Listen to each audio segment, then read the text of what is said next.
Hello, everyone. It's Shane Conto, your Wasteland reviewer, and welcome to the Wasteland Watchlist here on the SPM Crew Podcasting Network. And this is my weekly show where a guest and I play some movie roulette and pick a random film from my enormous, obnoxious movie watch list. And it could be basically anything. And joining me is frequent guest Bubbawheat. Thank you so much for coming on. Always a pleasure. And we are going to be talking about Kitbull, which is an animated short film from Disney. Now, a little bit of background. What's most interesting about this film is this had like four different kinds of releases. So this originally was released in some theaters back in January 18th, 2019. It was released on YouTube February 18th, 2019. It was re-released on Disney Plus as a part of their programming through Pixar on November 12th, 2019. And when Disney and Pixar decided to re-release some of their COVID era straight to Disney Plus films in theaters, they added short films in front of them. So this was actually paired with Turning Red for its re-release February 9th, 2024. So this movie's got around a little bit for sure. This was created Yeah, by and this Rosanna. was this was part of their Spark Shorts project. Yes. That's what they kind of called that short film program. That's I think was I'm not sure if it was just Pixar, or if it was like some Pixar, some Disney, or but yeah, it was a series of short film projects. Absolutely. And this one, yes, this was the third film released through Pixar's Spark Shorts program, produced by Pixar from creator Rosanna Sullivan. This stemmed from Sullivan's love of cat videos. So apparently that was drumming up some of the ideas for this, and this was indeed nominated for Academy Award for Best Animated Short Film. So, and that's how it got on my list. And to give a little bit of a synopsis here. So this basically is you got a kitten, you got a pit bull, and they're kind of like stuck in a yard together. This film is not particularly complex in terms of the narrative that it's having, but going to make you feel some feelings, especially if you love animals and have pets. But I guess, Bubba, what were your general thoughts on Bull? I thought it was it's very cute. This actually wasn't the first time that I watched it. I was trying Mhm. to remember because for a period of I think like 3 or 4 years, I actually I'm a part of the LAM, the Large Association of Movie Blogs. I want to say podcast because I feel like the blogging community has transformed into the podcasting community Mhm. over the past 10 years.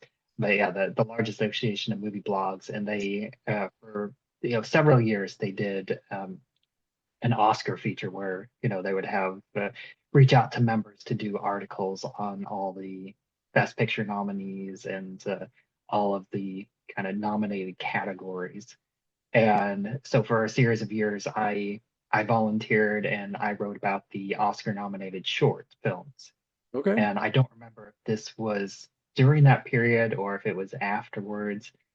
Um, but yeah, so I love short films, and so I either saw it as from doing that, or I think possibly just because getting Disney Plus and looking at various short films, I think maybe I saw it whenever it popped up, and just decided to watch it. It's very cute, it's very emotional. Mhm. Looking back on it, even though I haven't seen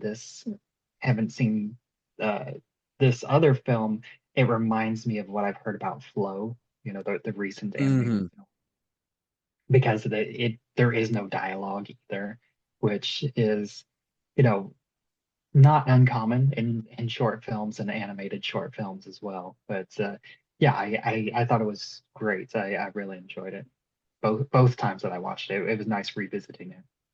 Absolutely. It has a specific type of look in terms of the animation, and I think it does a great job of giving it personality.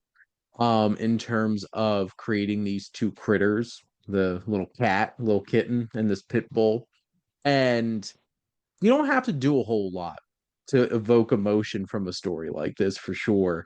And they just do such a good job of setting up this little kitten being afraid, um, running away from somebody trying to give the kitten food, and then you just find that this kitten's in this yard, this garage heap, and you find this pit bull.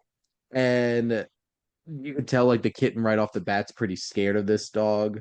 And Mhm. but they start getting playful with like the little bottle cap and stuff like that. And honestly, one of the cutest things is watching animals play around. I have three cats, and anytime you actually like see them like playing around with a toy, it's just like, oh, they're having fun.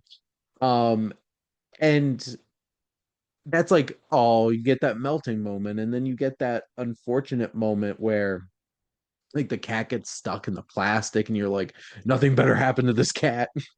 And the pit bull helps out, and while you have like that little moment where the cat accidentally, scratches the dog, when she gets scared, and you have that moment of like the dog's afraid, the cat's freaked out, and you have that moment where it's like, which my wife wound up watching this with me, and she just started bawling her eyes out at the end, where this woman just finds them and gives them a home and adopts them, and that final shot is just so heartwarming of just Yeah, seeing them and they together. and again, we uh, spoiler alert, I guess, we're recording this right after Shane did a guest spot on my show where we talked about the first scene of Happy Death Day, and that uh, episode I talked a lot about the efficiency of that scene in that movie, and this is also, I mean, practically all short films have to be efficient, just by Yes. definition, but this short does very efficiently tell a lot of backstory. Like it implies a lot of backstory and is able to tell a lot with very little. Just the fact that the pit bull is chained up with a big heavy chain at the Yeah. beginning really tells you something about the owner, that this is not an owner that really cares about the pit bull as a pet. And then of course the pit bull gets thrown out later with a bunch of scratches, which clearly implies that he was just being used for dog fighting. And that's the kind of situation when the pit bull is going to rescue the cat. So the pit bull is already like in a very low state with a bunch of scratches, and then Hmm. he's trying to be nice to the kitten, and then the kitten gets scared and scratches him on his nose, just adding to this already covered in scratches and injuries pit bull. And then they develop this friendship, and also like enable in just like 7 or 8 minutes or less, because I know it was listed at 9 minutes, but sometimes on Disney Plus that includes this like five Five 5 minutes five of minutes of all the credits. yeah. um but this in just a few minutes, the kitten itself goes on a character arc to where, like you mentioned, the cat was initially scared of the stranger that was trying to give it food and call to it.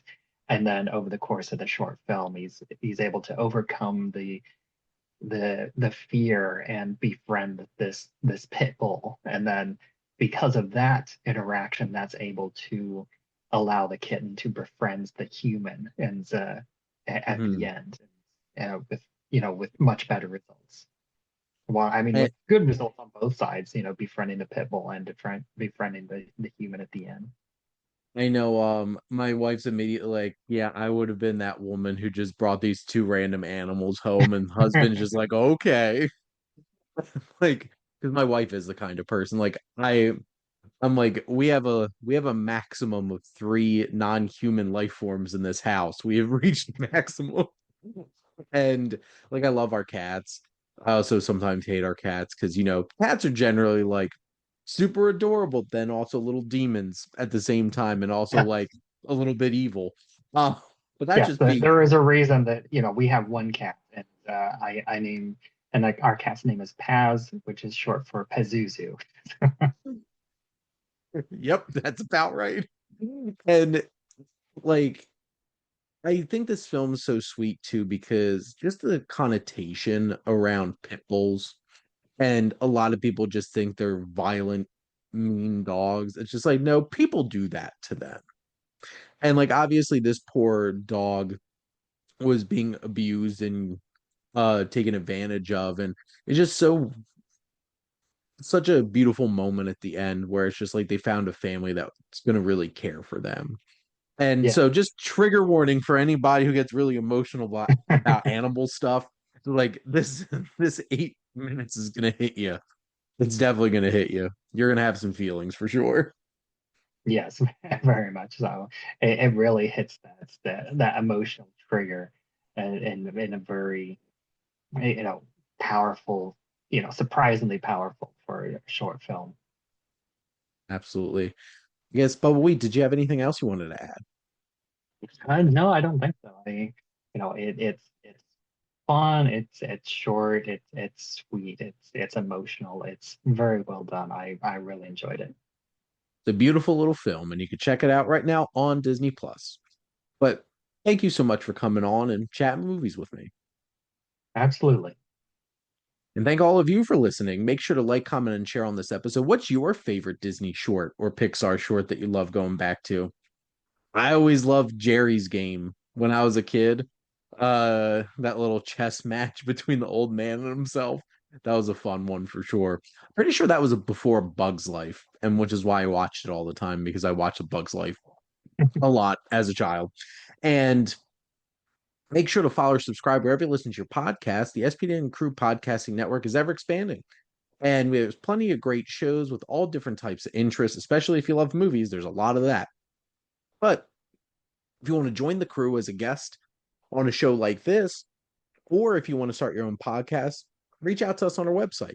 And if you like our logo, check out HiFlyer Creative for all their digital marketing needs. But most importantly, thank you as always for tuning in and supporting the Wasteland Watchlist here on the SPDM Crew Podcasting Network.